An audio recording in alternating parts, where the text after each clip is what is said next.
Come out and face me, Risley! Aren't we at an administrative office space? Why don't you at least try to follow even a couple rules from the fortress's indoor management regulations? What did you do to my sister? I ran into the young miss at the infirmary. I'd heard that she was suffering from quite the migraine, so I decided to invite her over for a cup of tea. I do have some teas in my collection that can work wonders against such an illness. Stop joking around! Where did you take my siblings? I have also heard that your performances are quite the spectacle. Miss Lynette would sometimes enter a box filled with water, only to emerge the next second from another place altogether. Maybe she'll appear behind you right now if you were to turn your head. Is he trying to trick me into turning my head? No, he's probably not looking to attack me right now. All of the hostages are in his hands, and he's even in the mood for small talk. That means Lynette is probably still alive. You knew we were investigating the infirmary from the start, so you deliberately aroused the Traveler's suspicions and baited us into continuing our investigation, just so that you'd be able to kidnap Lynette. As for Fremine, no, you probably didn't even interfere with Child's escape. You let him go, so you could purge the Fatui members that we had planted into your ranks. There was no need to do so. The Fortress of Meripede is a pretty pleasant place. Most people enjoy their lives here. The only ones who act differently are those with personal agendas. It was quite easy to identify your colleagues. You removed our original members and spread the news of Child's escape so Father would assign our team to come down and investigate. Fremine has also fallen into your hands, right? If you're oh so omnipotent and so in control, why would you need hostages? One correction. Lynette is in my hands right now, but Fremine is not. He's not. What do you really want? Lenny! Oh, wonderful. Everyone is here, so I'll only need to say this once. Thank you so much for cooperating with me. Eager and to the point, I see. Alas, only Miss Lynette is currently having a cup of the fortress's finest tea. Although, as per your original plan, Mr. Fremine should also have returned to the fortress by now. But he has neither shown up within my gates, nor has he been taken into any kind of custody. So where do you think he may be right now? Wait, you can't mean you locked him outside in the sea? I closed the fortress's gate to the outside world. That's all. Fremine's a star diver, so he should be fine, right?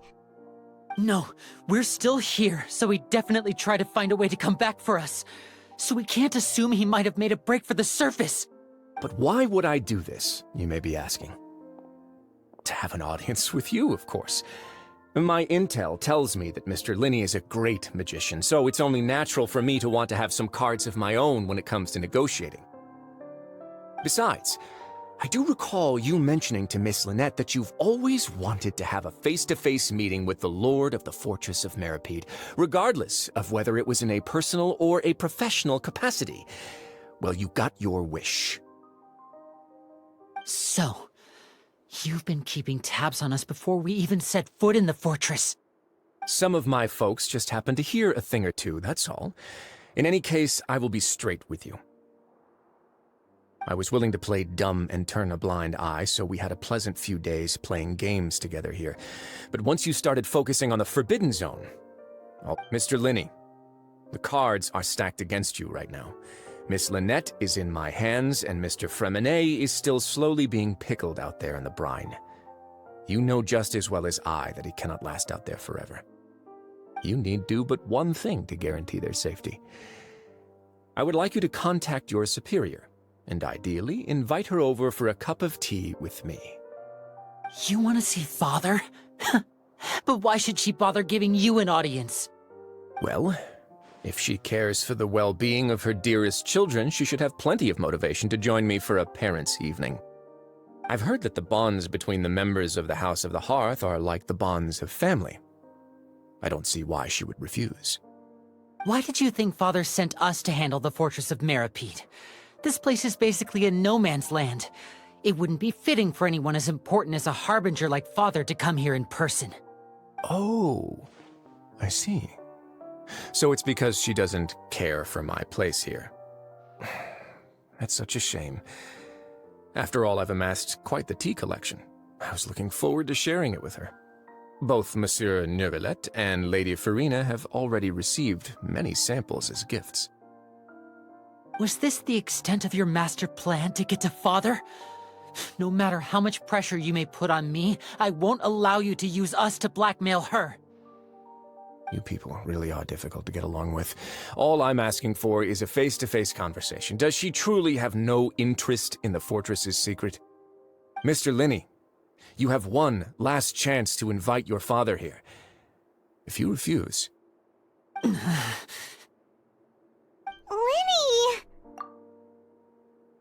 Instead of asking why I'm doing this, why don't you try to see things from my perspective for a second?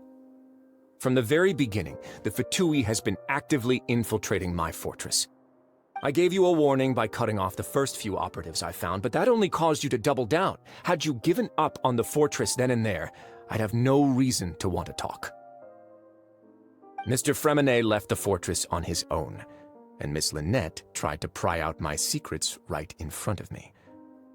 No matter how you look at it, the responsibility for this falls on you. I shouldn't ask Father to do anything because of us. 6, 5... Wait, 2, 1. Time's up. It really is a shame, Mr. Linney.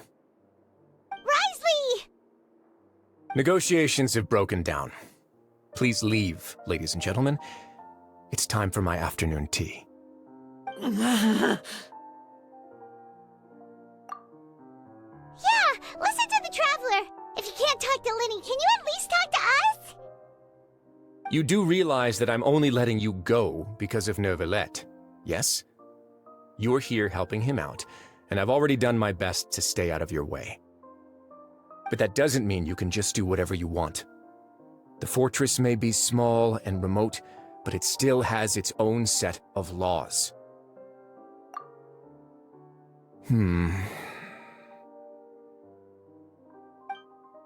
Then how about this? Those who are capable deserve respect. You've spent quite some time investigating my home turf by now, so why don't you tell me a thing or two about what you found, I'll ask you 3 questions. Answer all of them correctly, and I'll agree to your request. Question 1.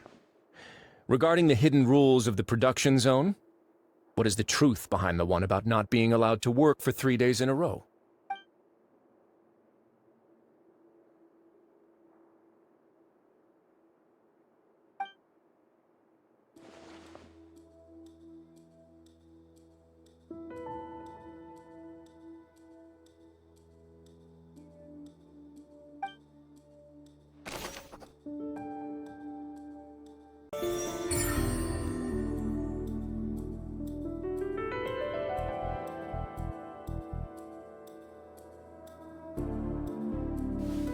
So that's what's going on. Paimon understands it now. Who would have guessed? The hidden rule of the production zone. People are not supposed to work 3 days in a row, and if they do, they'll get strange meat in their welfare meal.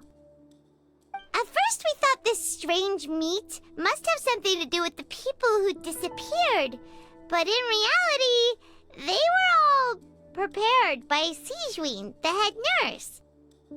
She often visits the production zone to observe the workers' health and makes a note of anyone who has worn themselves out after 3 full days of work.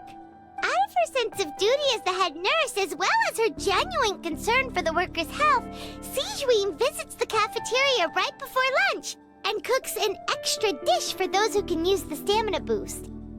Sijuin has only the best intentions with her surprise gift and doesn't want anyone to find out about what she does. However, unfortunately, Melusines as a race perceive the world differently from humans, and their sense of aesthetics is even more alien to us. The recipients of her lovingly prepared special meals cannot taste the care within and usually just freak out. Are we on the right track? Not bad. You've uncovered Sijuin's secret and even guessed her intentions correctly as well. It's nice to know that her efforts have not gone unacknowledged. All right, now for my next question. There are also some hidden rules in the Pancration Ring, including the one that you're not allowed to support both sides of a fight. Why is that?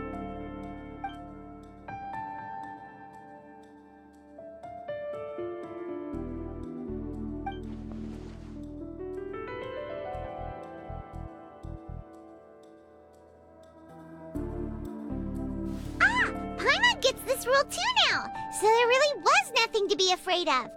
That hidden rule of the Pancration Ring is about how, people are not supposed to bet on both boxers at the same time. And if they do, they'll receive a package containing a strange, blood-colored liquid. People get scared when they see it because they've subconsciously begun to associate it with the missing boxer. But really, it's just a bottle of the latest yet-to-be-named and packaged new Fanta trial product. A blood-red drink. It's no wonder even Fanta's own staff were questioning the company's decision-making. The company, facing backlash from its own staff, decided to try to trial the product on a smaller scale to see how it might be received by customers. They came to the fortress of Meropide and offered to sponsor the Pancration tournament so they could push their new product. But the Duke completely refused to even entertain the idea. The Duke, knowing how valuable coupons are in the fortress, knew that only total idiots who didn't understand their true value would bother buying a Fanta product here. And so, only those who proved their stupidity by being dumb enough to bet on two opposing sides of the same match were selected to receive the drinks. I acknowledge the effort you've put into bringing the truth of this mystery to light. Although, based on your description, that Fanta promoter is a bit too careless with his words, I may just reconsider my collaboration with the company. All right, and here's the final question. What's the secret behind our head nurse and all of her patients in the infirmary?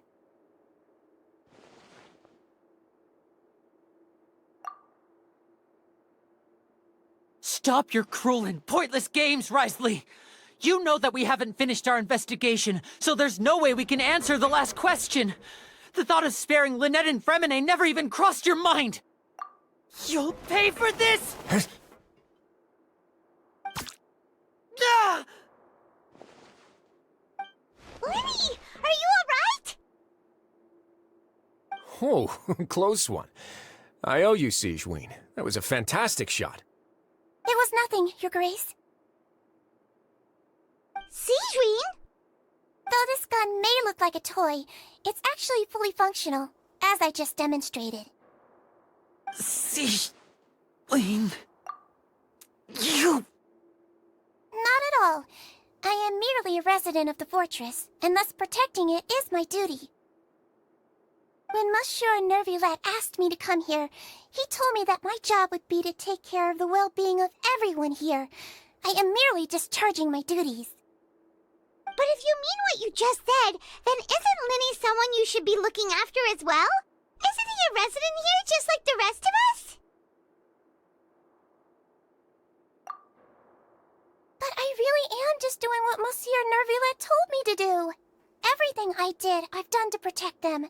Had I not, they would be in far more dire straits right now. His Grace knows it too, right? Your Grace?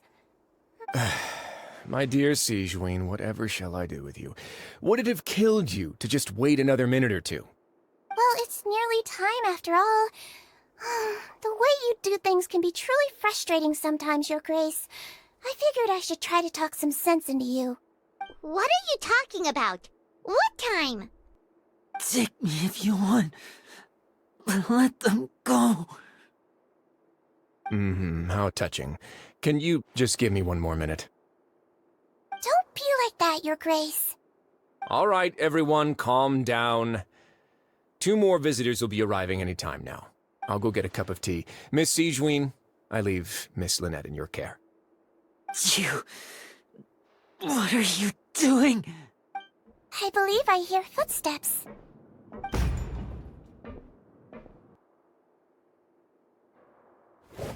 Some space, please. Ah, Miss Clarand. My door.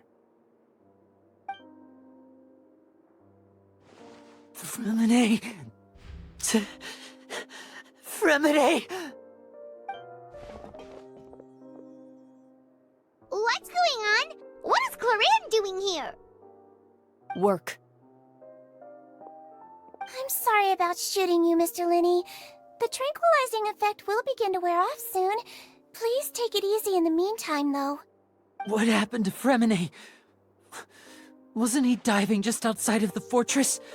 Why is he looking like this?